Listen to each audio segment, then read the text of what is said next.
پری کے گھر سے آنے کے بعد فجر نے کھانا کھایا اور یونی کا کام کرنے کے بعد جب وہ تھک گئی تو سونے کے لیے لیٹ گئی۔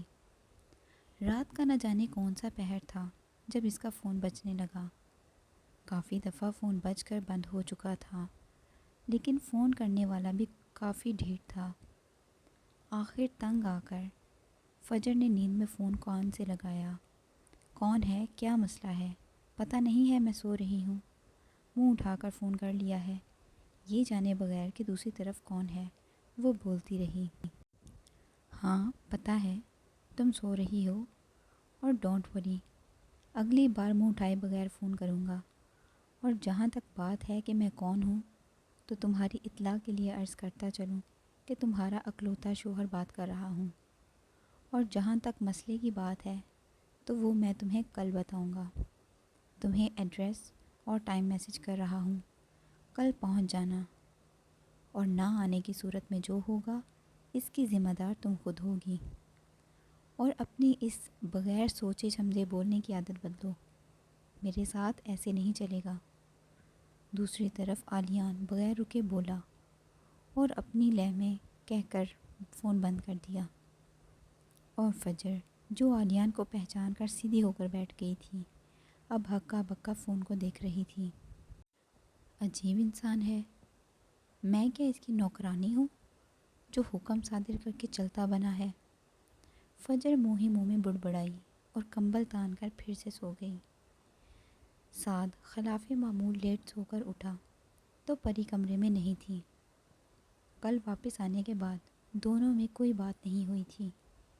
سعد فریش ہو کر باہر آیا تو اسے فائزہ بیگم کہیں نظر نہ آئیں۔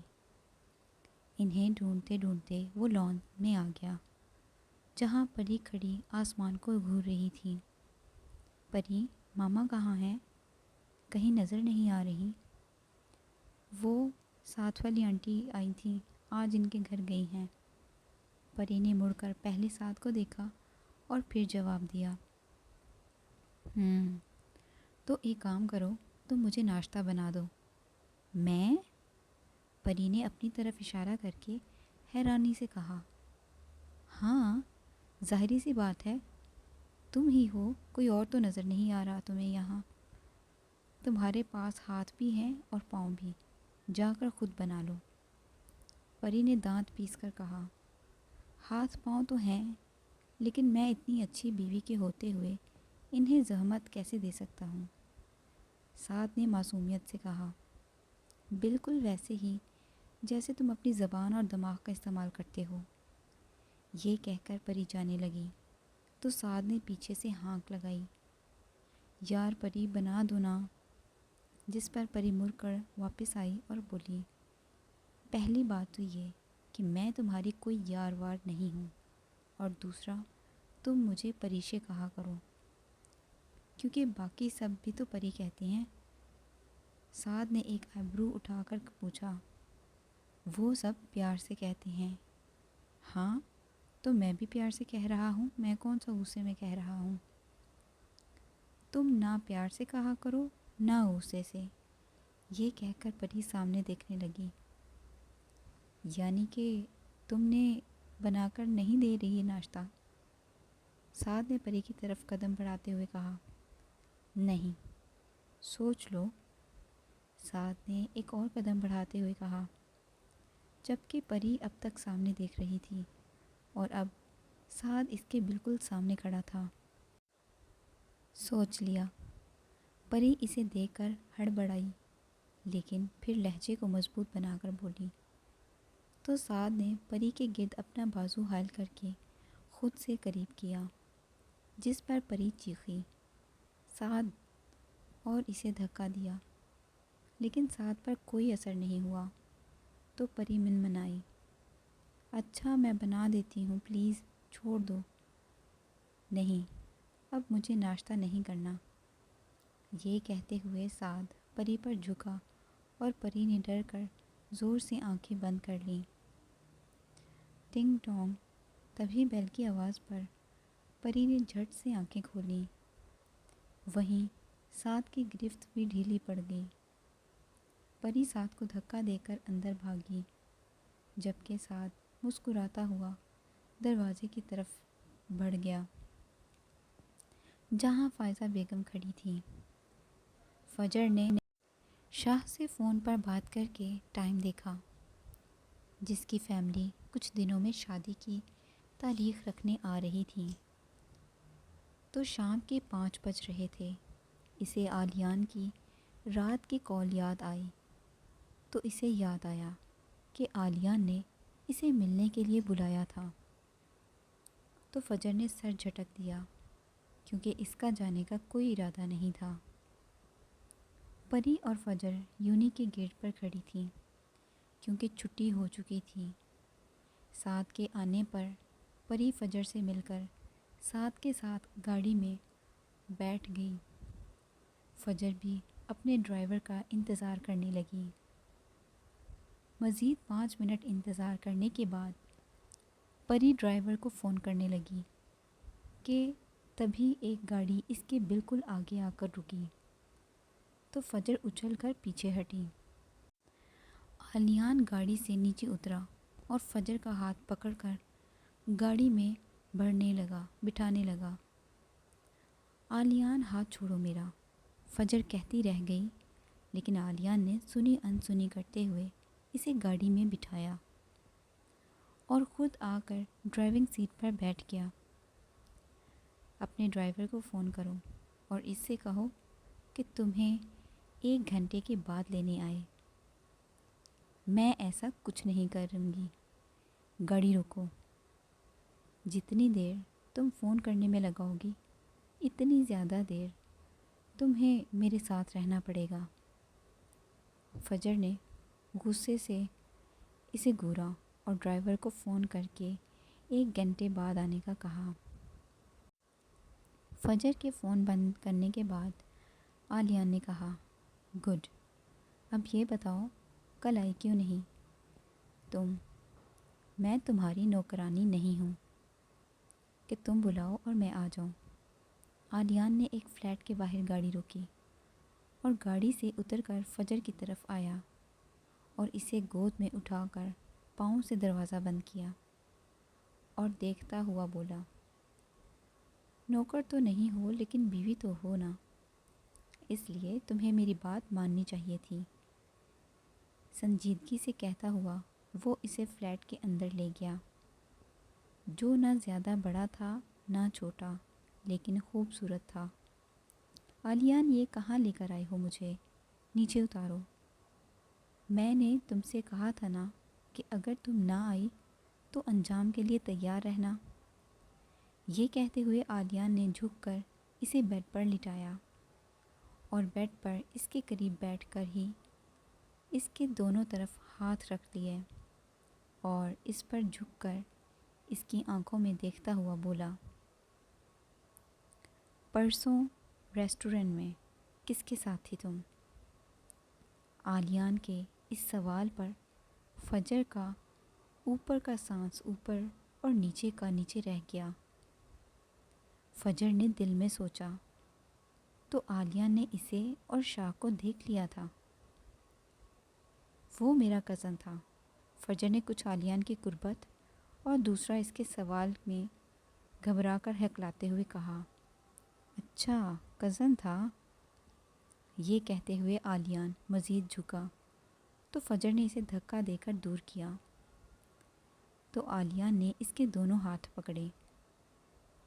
کزن کو ہاتھ پکڑنے سے نہیں روکا تھا تو میں تو پھر تمہارا شوہر ہوں، ہے نا؟ عالیان نے فجر کے ہاتھ پر اپنی گرفت تیز کرتے ہوئے کہا۔ عالیان، وہ، فجر نے تکلیف سے روتے ہوئے کہا، کیا وہ؟ عالیان کی دھاڑ پر فجر ایک پل کے لیے سہم گئی۔ عالیان نے جھٹکے سے اسے کھینچا اور خود پیچھے ہو گیا، اور فجر گر جاتی اگر وہ عالیان کو کندھوں سے نہ تھام لیتی۔ عالیان نے کندھے پر موجود فجر کے ہاتھ اس کی کمر کے پیچھے مروڑے اور اس کے کان میں سرگوشی کی، اگر آج کے بعد تم مجھے کسی اور کے ساتھ نظر آئی نا تو اسی وقت اپنے ساتھ اٹھا کر لے جاؤں گا تمہیں۔ یہ کہتے ہوئے آلیان نے فجر کے ہاتھ ایک جھٹکے سے چھوڑے۔ آہ! جس پر اس کی سسکی نکلی۔ باہر ویٹ کر رہا ہوں تمہارا۔ فجر کے آنسوں کی پرواہ کیے بغیر آلیان یہ کہتا ہوا باہر نکل گیا۔ فجر بھی اپنے آنسو صاف کرتی اس کے پیچھے چل دی۔ آلیان نے گاڑی فجر کے یونی کے باہر روکی اور اس کی طرف دیکھا جو پورے راستے نظریں جھکائے روتی رہی تھی۔ فجر شارٹ سی شرٹ پر جینز پہنے گلے میں مفلر کی طرح دوپٹہ لٹکائے بیٹھی تھی۔ دوپٹہ کھول کر سر پر لو، آلیان نے اسپاٹ لہجے میں حکم صادر کیا تو فجر نے ڈبڈباتی آنکھوں سے اس کی طرف دیکھا تو آلیان نے اس کا دوپٹہ کھول کر اس کے سر پر اڑایا اور اس کے آنسو صاف کرتے ہوئے کہنے لگا، ایسی حرکتیں کیوں کرتی ہو جن سے مجھے غصہ آتا ہے؟ فجر نے اس کے ہاتھ جھٹکے اور تیزی سے گاڑی سے نکل گئی۔ آلیان نے شیشے سے اسے دیکھا اور بولا، فجر، کل سے میرے لاسٹ سیمسٹر کے پیپرز ہیں، مجھے زیادہ تنگ مت کرنا۔ فجر نے اس کی طرف ایسے دیکھا جیسے کہہ رہی ہو میں تمہیں تنگ کرتی ہوں، اور غصے میں مڑ کر یونی کے گیٹ کے اندر چلی گئی۔ تھوڑی دیر میں ڈرائیور آ گیا تو فجر ڈرائیور کے ساتھ گھر چلی گئی۔ ساجدہ بیگم کے دیر سے آنے کی وجہ پوچھی تو فجر نے کہا کہ اسے لائبریری سے کچھ کتابیں لینی تھیں، اسی وجہ سے وہ لیٹ ہو گئی۔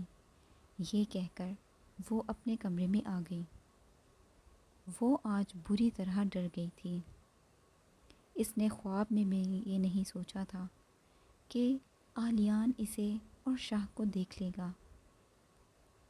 فجر نے شاہ کو فون کیا اور اپنی بات کہنے کے بعد جب اس نے فون بند کیا تو وہ پرسکون ہو گئی۔ پری نے آج ڈنر میں پاستا بنایا تھا جو اس کا فرسٹ ٹرائی تھا۔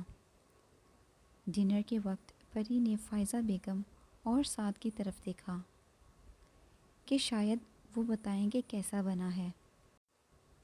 بہت برا، سعد نے بغیر لحاظ کے کہا۔ اس نے شاید صبح ناشتہ نہ بنانے والی بات کا بدلہ لیا تھا، جس پر پری کا منہ اتر گیا۔ تو فائزہ بیگم نے سعد کو گھورا اور کہا، ارے نہیں بیٹا، یہ مذاق کر رہا ہے، بہت اچھا بنا ہے۔